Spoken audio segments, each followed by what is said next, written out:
Lakers Nation, what is going on? So, I'm officially back with a new video, and man, oh man, this is a tough pill to swallow. The Lakers are down 3-1 to the Minnesota Timberwolves. You're talking about the 6th seed, and this is game 4. The Lakers had every chance, every opportunity to win this game and close down the stretch, and we didn't. We sold.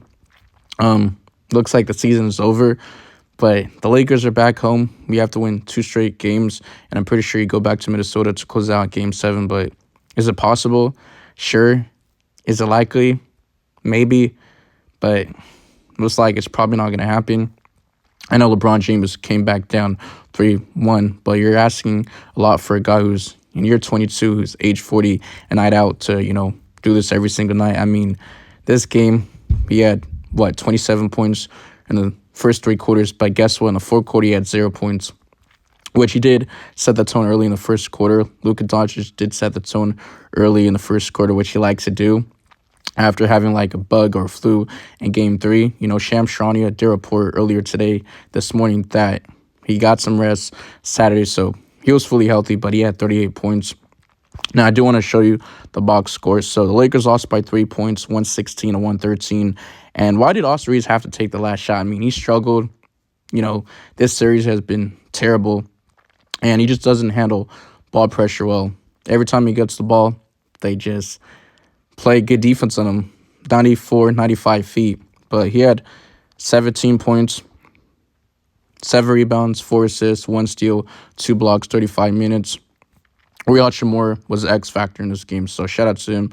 I know he could be very consistent, but he's the main reason why we're in this game. I mean, he was knocking down 3-point shots, shooting over a top of guys, operating in the mid-range. He had 23 points, 41 minutes, but Dorian Finney-Smith hit a clutch 3-point shot to put the Lakers back, I'm pretty sure, by like 3 points. And guess what?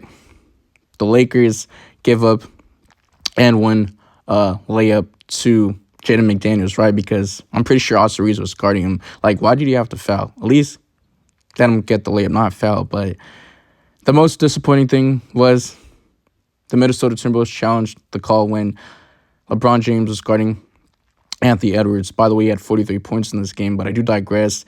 And initially the call was on Anthony Edwards. It was a turnover, but instead they challenged it and they won it, and they called a foul on LeBron James. And guess what? There goes the ball game, and Austin Reeves takes the last shot, and we lose 116-113. But when LeBron James did foul, Anthony Edwards, initially I didn't think it was a foul. Thought it was a turnover on Minnesota, but they won the challenge, and it was like 10.7 seconds left to go in the game. But man, this is a tough pill to swallow once again. So at this point, I'm looking forward to the offseason, but I'm just wishing for luck. I'm just wishing for the Lakers to do something that I never think could happen, but it is what it is. The Lakers are going to have to make some tough decisions because Austin Reeves is going into a contract year. I'm pretty sure he's going to get paid, but he's been a big disappointment in the postseason, even dating back to last year in the first round. But he only had one good run, and that was in the Western Conference Finals. Actually, in the first round against the Memphis Grizzlies, when he said, "I'm him," but he wasn't all that great. He wasn't terrible in the Golden State Warriors series, but it wasn't like bad. You get what I'm trying to say? But Denver Nuggets series, he was not bad, but it wasn't great. I think he was averaging around 20 points per game, but that was his emergence. Ever since then, it's just been disappointment after disappointment. The lack of, one-dimensional guys. You got guys that can either score, or you got guys that can defend and not score, like Jared Vanderbilt. Not great offensively, especially in that position.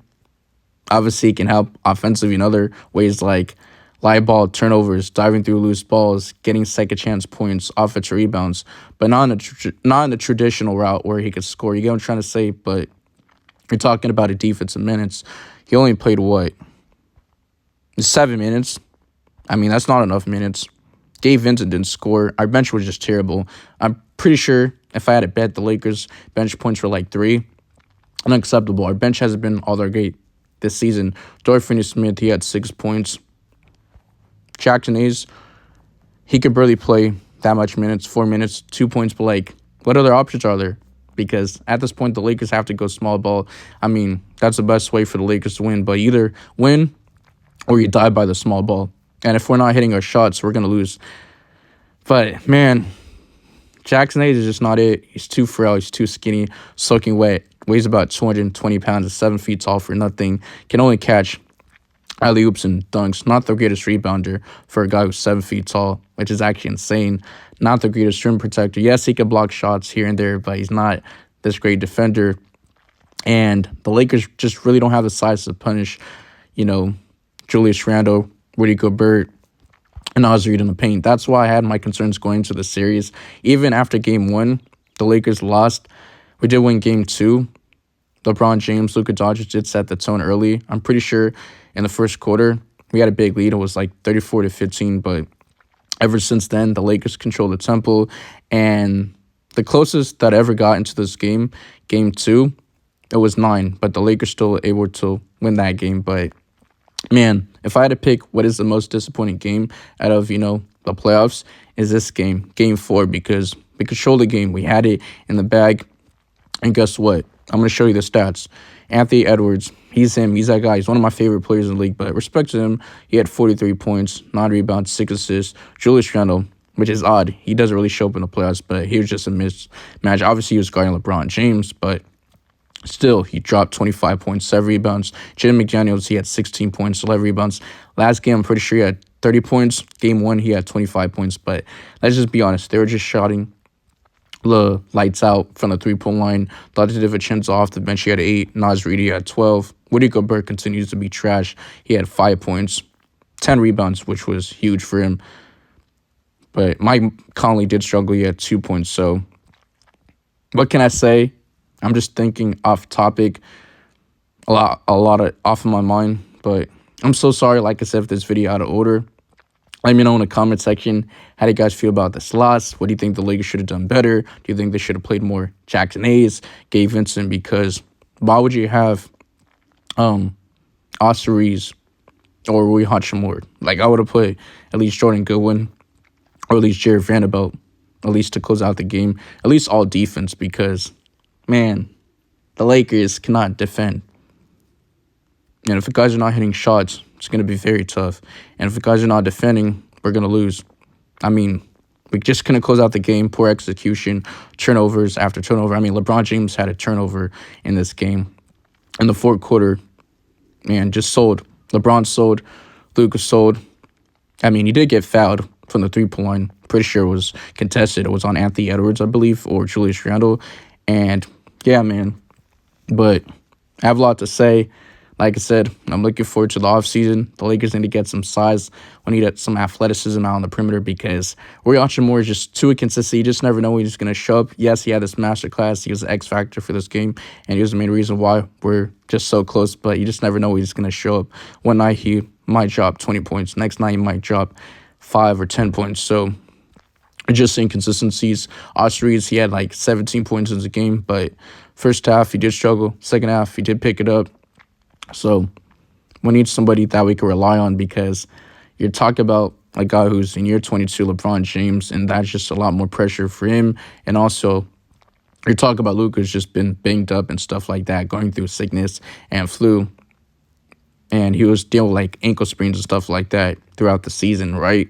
But, man, now we got to hear all these analysts and these, headlines and stuff like that. This is what it is, man. At this point, I think the Lakers should go get a center in the offseason.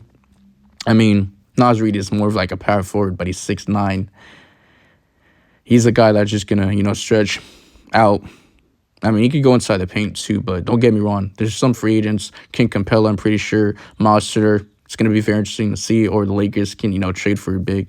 I'm going to have to look at the contract situation, but Jackson Hayes is just not it. Like, let's just be honest. Trey Jemison, Christian Coloco, they weren't, playoff eligible. So you had Alex Len, but he's just dog water. He's just not very good. So, once again, I appreciate the support. Make sure you guys like the video to get it to more people. Yeah, man, subscribe. We're on the road to 3K subs. And turn on the notification bell so you guys get notified whenever I drop future Lakers content. And we're going to see what the Lakers do in Game 5 at Crypto. But, yeah, man. Do you guys still have hope? Do you think it's over? Or do you think the Lakers can do the impossible, especially LeBron James? If anybody can come back down 3-1, it's LeBron James because he's done it before with, the Cleveland Cavaliers. But I'm out of here. Cheers.